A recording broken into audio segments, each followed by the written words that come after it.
Please go ahead, Scott. Yes, Rabbi. I have a question concerning Shemoneh Esrai. Mm-hmm.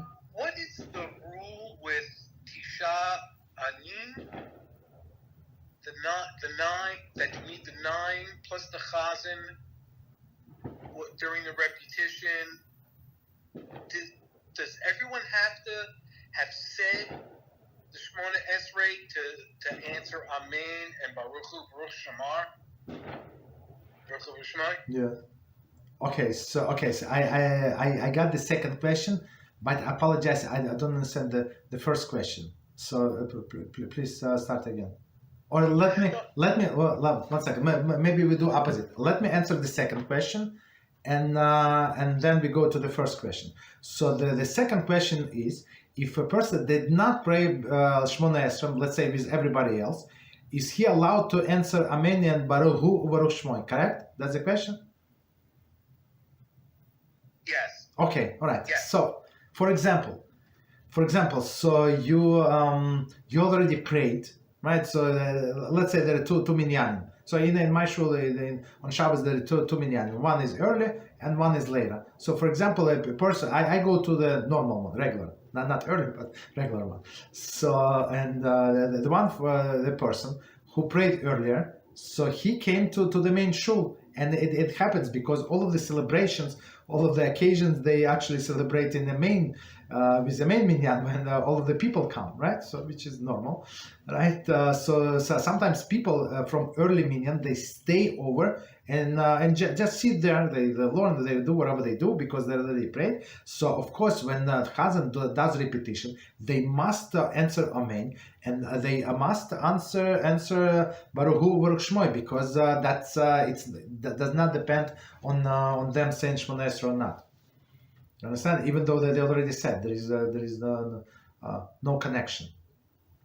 So you just answer Amen to the blessing of the Chazzan, right? And you say blessed HaShem and blesses His name, right? What's the connection? There is no connection. You prayed or not? Okay.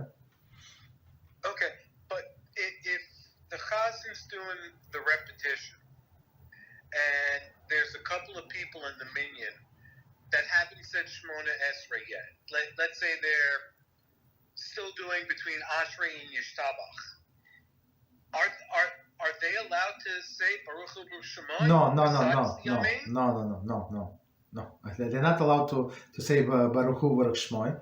And Amen also they allowed to say only in few places.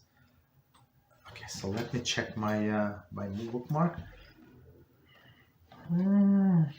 Okay, so it's actually these few places. It's after the blessing of the Shema. Okay, so I'm opening my Siddur. So I use this Art Scroll Siddur, full Siddur. Okay, we recommend everybody to buy at least for the purpose of this class.